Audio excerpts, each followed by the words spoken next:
All right, so let's calculate some test statistics. So we have here a Fox News poll that says a majority, which is 52% of Americans, want government assistance. Now, a pollster thinks that the actual proportion is less and wants to test the claim. So because they think that the actual proportion is less, we're doing a left tail test. Less is to the left of the null value. So if the null value is 0.52, like what is claimed by the Fox News poll, and the pollster thinks that the actual proportion is less, that would be to the left of the null value, which is why we're performing a left tail test. All right, a simple random sample of 40 Americans is collected. So there's a sample of 40 Americans, and they're asked, do you want government assistance? 15 said yes. So there's a proportion in that sample of 15 out of 40. The sample proportion is denoted p hat. So we're going to say that p hat, which is the sample proportion, is equal to 15 out of 40. And it turns out that 15 out of 40 is roughly 0.375, or exactly 0.375. Now, in order to calculate the test statistic, we take this sample statistic and we transform it into some kind of number under some distribution.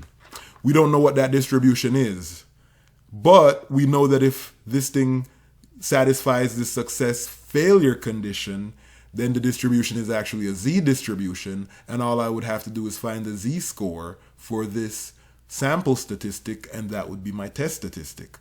So I just need to check the success-failure condition. Well, the success-failure condition just wants to know that under the null hypothesis, with that null value of 0.52 and a sample size of 40, we should be able to expect at least 10 successes and at least 10 failures. So let's see. That would be multiplying n, which is 40, by the probability of success, or the probability of getting somebody that wants government assistance, which is 0.52. And that means the expected number of successes would be 20.8. And since 20.8 is a bigger number than 10, then that means we have more than 10 successes, and the success part of the success-failure condition is met. So now I just need to check out the failure part. Well, I just need to guarantee or make sure that I should expect at least 10 failures also. So the complement of 0.52 is the probability of a failure. 1 minus 0.52 is 0.48. So if I multiply 0.48 by 40, I actually get 19.2. And 19.2 is the number of failures I would expect. That's greater than 10.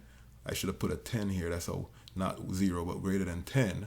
So since both the number of successes expected is greater than 10 and the number of failures expected is greater than 10, because they're both greater than 10, I satisfy the success-failure condition, which means that this null distribution, the sampling distribution with the null value at its center, this null distribution is a normal distribution. Since it is a normal distribution, the test statistic is going to be a z-test statistic that I calculate using this sample statistic p hat.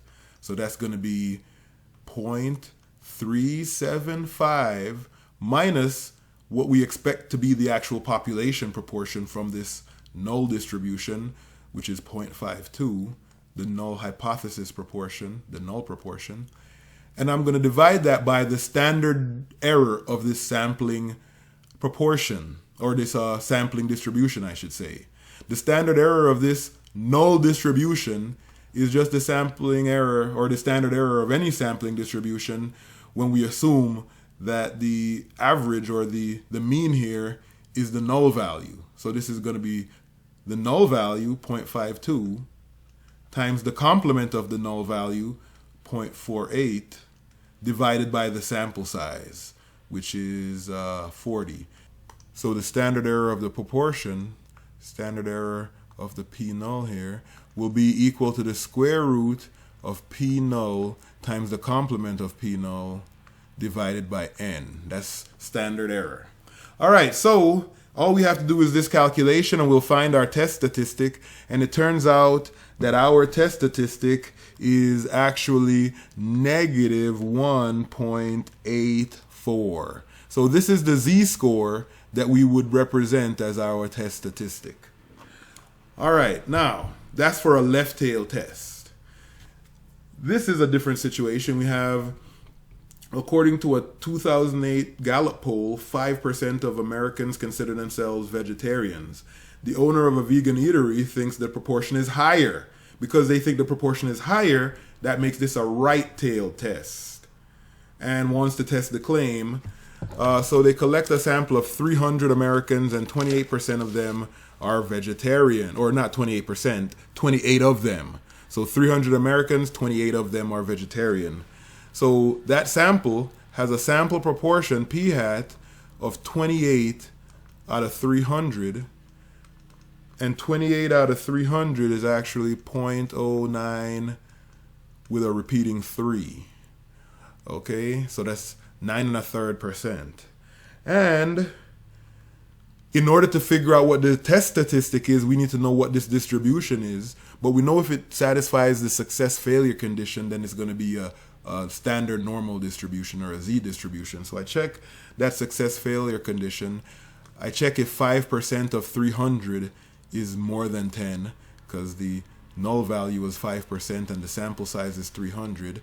And that gives me 15, which is indeed greater than 10, so the success condition is met. And obviously, 95% of 300 is going to be more than that. So the failure condition, because this is 285, is also met.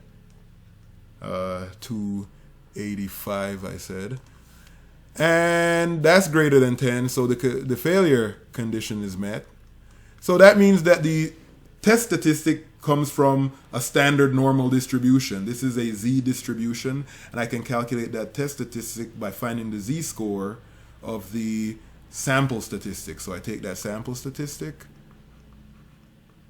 and I subtract from it the null value, and I divide by it the standard error of this null distribution. The standard error of the null distribution is 0.05, the square root of 0.05 times 0.95 over 300.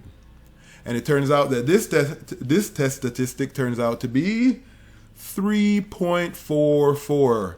Now, because we know for a Z distribution, 95% of the values fall within one standard deviation, that's one standard deviation above and one standard deviation below the mean, you'll capture 95%. A Z-score of 3.44 means you're way outside of that 95th percentile. Anyway, the last one is this one. And this is, a majority of Americans say that trans athletes should only be allowed to play on sports teams that correspond with their birth gender. So the null value is 0.62. And we have a local college that thinks the proportion is different. Since they only say it's different, we're only looking at not equal to the null value. We're not looking at less than or greater than. We're looking at either one of those, which is what makes this a two-tailed test. We just care that it's different. We don't care that it's smaller or larger. We just want to know that it's different.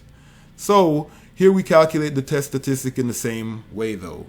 First, we need to know what the sample statistic is, p hat. And it says here they went out and they collected a sample of size 80, and of that sample of size 80, 47 were a success. So 47 of them were what we were looking for out of 80. And this creates a sample proportion of 0.5875. 0.5875. All right, so we're going to figure out whether we can use a Z-test for this by verifying the success-failure condition. And that would just mean that I need to make sure that 62% of 80 is more than 10. Not 8, but 80. So I need to make sure that 62% of 80 is more than 10. And 62% of 80 is 49.6. And that's greater than 10. I also need to make sure that the failure rate, which is 1 minus the success rate, when I multiply that 0.38 by 80, I also get more than 10. So I'm guaranteed more than 10 failures, and that's going to be 30.4, which is greater than 10. So I know now the success-failure condition holds, and this distribution is going to be normal. So I calculate a z-test statistic from this sample statistic. It's going to be 0.5875 minus the null value of 0.62 divided by the standard error of the null distribution, which is 0.62 times 0.38 divided by 80.